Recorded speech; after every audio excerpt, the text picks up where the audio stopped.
theme song, isn't it? Isn't it, Dan Long?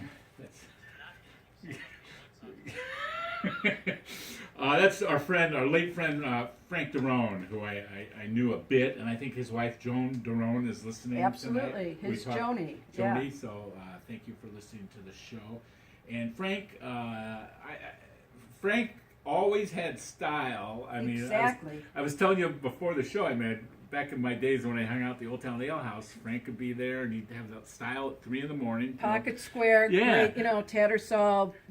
He was decked all the time. There are a handful of those jazz greats that are still turned out like that. But Frank Derone was a natty dresser. He was a smooth guy, and he was a classically handsome guy. Oh, he sure was. I mean, yeah. he had a chiseled face. I loved to draw him, and I drew him about 7 or 8 times.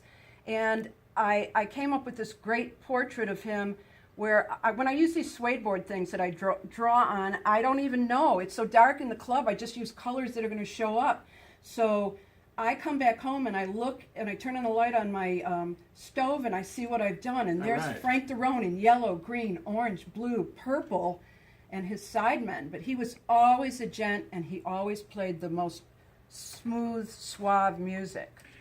His portrait will be, I assume, part of the show. Not only will his portrait be part of the show, but there is going to be a jazz tribute presentation to Joni Derone, and it's going to be the portrait of Frank Derone, as well as we're going to have Eric Schneider, and we're going to have Dee Alexander, and Bethany Pickens is going to be there for her dad, Willie Pickens, and then we're going to have a couple more. And I think this is a historical moment in Chicago. I don't think it's ever been done. But I got a great sense of history, so I'm latching onto this to go to the Chicago History Museum if you're listening.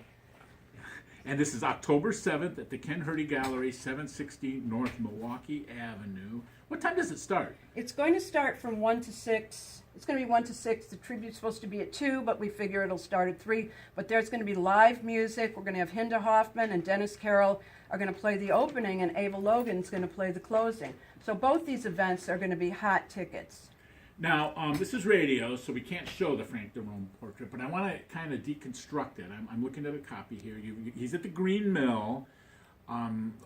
Tell me the procedure of how you do this. Where do you sit at the Green Mill? Do the artists know you were there? I'm curious, in this one, there's like a naked woman there on the left. Oh, that's Stella. I've never seen that at the Green Mill. That's famous Stella, sculpture of Stella at the Green Mill, and I always include that.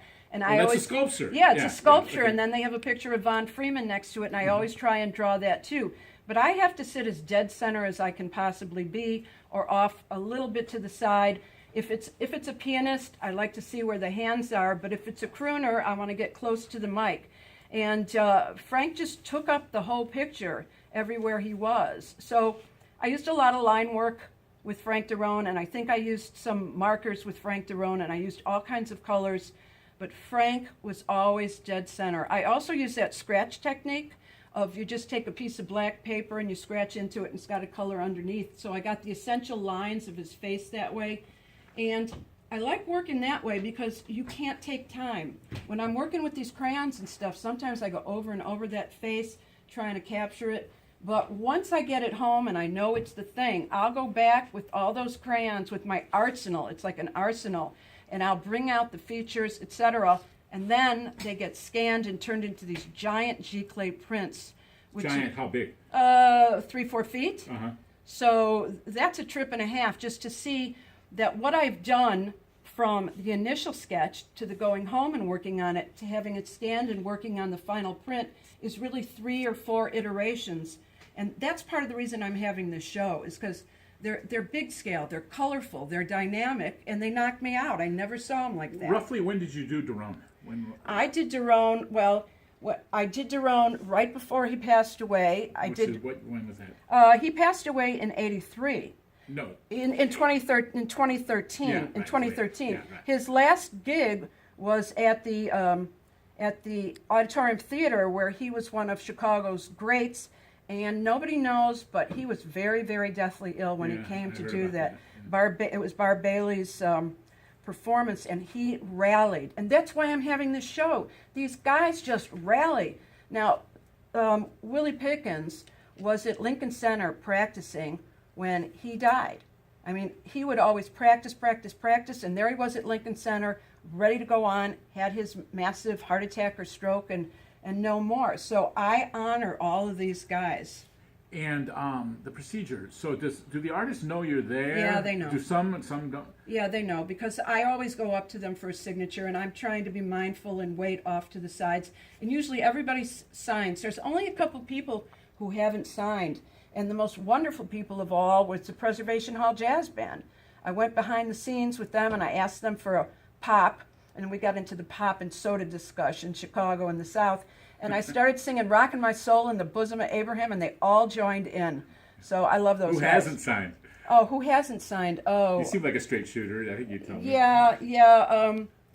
I went to see Boz Scaggs. Boz is not signing. And then I went to see a couple other people, and one person asked, are you selling this or whatever it is? But no, everybody is anxious to see one artist taking care of another artist. So I feel like I'm given a present.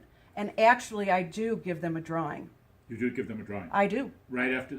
I want to go over again the procedure. So, in simpler terms, so you sit there with the sketchboard, and then you take it home. Yeah, So when do you give them the drawing? I get in there an hour early to get the right seat. Okay. And I'm getting anxious. So usually I'll draw the stage, or I'll draw the drum kit, because drummers you never see the drummer. And then they're up there for the introduction, and I do 5 or 6 or 7 drawings. I just keep working on this suede board and moving it off and moving it off. People ask what you're doing and stuff? They watch. They do? Yeah. It bothers you? No, it doesn't bother me. I'm like, yeah, I'm the artist. So I do a number of them, and then sometimes I just let the artist pick. Like Benny Golson, I like him So to you pick. do that all on the same night? I do it all on the same night. I'm just knocking them out. And what I wanted to say was, it's like this connection of almost automatic writing. When I hear the sound, I see the sound. So I'm there with these crayons, and I'm just moving. They're moving on their own, and that's what's dynamic to me. It's I control it, but I have no control over it. The sound is coming all over me, and I always stop at the last 2 songs, and I allow myself to hear the music. If I could come in and hear the set all over again, I would be really happy. Well, then when you stop and hear the music, does that change anything of what you've been doing? No, it just makes me want to dance. So when you say you complete the image at home and then you use the light at home, how does that enhance the work? Well, I can see what I have left undefined. I see. Because the bottom line is for the person who's viewing it to understand it. So what I do is try and make it understandable for the viewer. You know, it's a personal thing of mine, but if you can't tell that it's somebody on a drum kit or somebody wailing out on a saxophone, what good is it? I do a shorthand when I'm drawing big bands, because when you got 20 people happening, there's no way you can draw attention to them. Or when I draw a symphony, I'm just drawing the line, the line of the bows. You might see 25 lines, and that's the symphony. But I love drawing the bass player, because that's easy and sexy. I love drawing the bass. The best bass player sexy. Sexy to watch a bass player. I know where the hands go. I know what's going on. It's a very voluptuous sort of. That's true. Yeah. I played stand-up bass. Did you stand up? When I was in high school. Oh man, it's the bass. Yeah? Yeah. My first boyfriend's father was first chair bass in the Chicago Symphony. I got a thing for the bass. So you did the Jazz Showcase, you did Andy's, you did Green Mill. Where did you start? What was the first place you went to? Green Mill. Green Mill. Why? Because they had Kurt Elling, and I wanted to draw Kurt Elling because he was like a very big draw. And When was this? 15 years ago. Yeah. So he was like the biggest draw, but it was easy to go in and see him on a weeknight. You could see Kurt Elling, you could bring your food in, and so I drew Kurt Elling. He never showed. He didn't have a tell. He was very flashy, even though his sound was mellow. So I drew Kurt, and then I drew everybody every single night of the week. But I love Patricia Barber. Yeah. She's just amazing, and I finally caught her. It took me 30 drawings to catch Patricia Barber. And that's the thing, is you never know when you're going to get the right one. Okay, when you say catcher, how did you know you caught her? I At caught her 30, because not 40.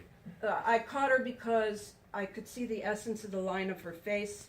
I could see her hands. She's got very long hands, and I could see her foot. She sometimes takes her shoes off when she's doing that, and she gets into a mood. She's a very moody, emotional, intellectual at the same time performer, and I think she's really one of the best performers I've ever seen in my life.